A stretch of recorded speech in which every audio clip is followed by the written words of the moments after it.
好多人嘅生命裏邊都有意料之外。前一排我收到公司嘅呼喚，叫我返美國受訓2個星期。數下手指腳趾，我入咗航空界都有19年啦。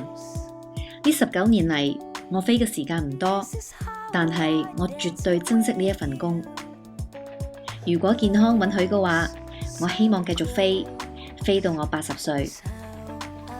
我間房都唔差喎，個酒店仲俾2張床我添，啱晒。嗱，呢一間房呢，就係我喺美國嘅臨時住所啦。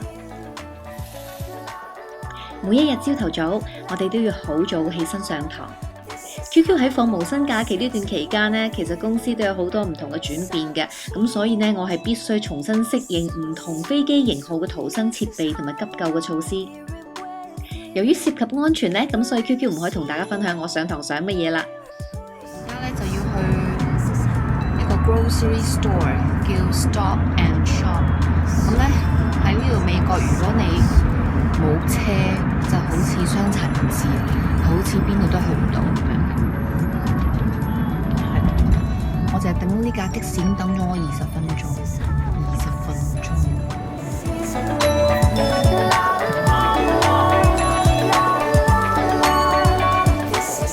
原來呢度超級市場，如果的士要等你咧，每1分鐘係1蚊美金嘅。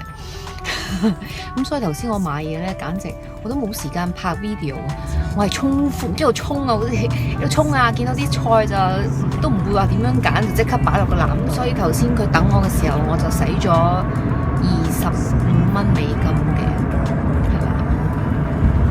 所以其實有時都諗下，香港住喺香港都幾幸福，起碼的士係一入手就有咯，唔會話要等好耐。同我一齊 training 嘅公司同事們都笑我做乜唔嗌 room service 要買餸呢？原因好簡單，因為餐單上面咧就冇乜嘢可以吸引到我嘅，我就唔係一個中意食肉嘅人，咁中意食菜啦、生果，咁所以咧我就覺得喺超市可以買到一啲新鮮嘅蔬菜，自己煲飯啊、煲粥啊、煲湯係一件好開心嘅事。順便喺度同大家分享點樣喺廁所煲飯啊！材料非常之簡單，首先大家一定要有呢個 crew pot， 然後就係買啲日本米啦，加啲菜啊或者係海帶 seaweed 亦都 OK 嘅。好彩我酒店房裏邊就有個雪櫃仔，咁我都可以買下啲生果啊、菜啊，甚至係雞蛋啊，咁可以烚蛋食啊嘛。飯時間啦，咁我就倒咗啲米喺個煲度先啦，然後呢，我就要用呢啲 spring water 洗咗啲米先。呢個都幾方便呢個嘴。本人極之愛海帶，呢啲海帶係我喺九龍城某間鋪頭度買嘅。想增加飯嘅甜度，可以加啲粟米。如果希望更加健康，就當然可以加番茄啦。另外，菇菇亦都係我嘅至愛。如果驚啲飯冇乜味道唔好味嘅話，就可以加啲即食麵嘅湯包，份量少少地就得噶啦。通常一包我可以用10次噶。加埋日本紫菜同埋牛油果半碟，好正啊！一煲在身，真係好正噶。有時我仲會煲呢個蘋果粟米甘筍湯。天寒地凍，唔潤一潤佢呢，個人好快乾嘅。2個星期嘅訓練，我哋淨係得1日嘅假期。太耐冇嚟 New York 咧，自己一個人行街都會有啲驚，咁所以呢，我就嗌埋我公司嘅2位同事，諗住一齊行街街。佢哋呢就提議我哋不如一齊去睇911嘅紀念館。基本上睇啲咩museum我都唔係太過在意，只要有啲新事物望下，我都開心嘅。不過呢，逛咗4個鐘之後，我個感覺好似去咗1000個喪禮咁樣。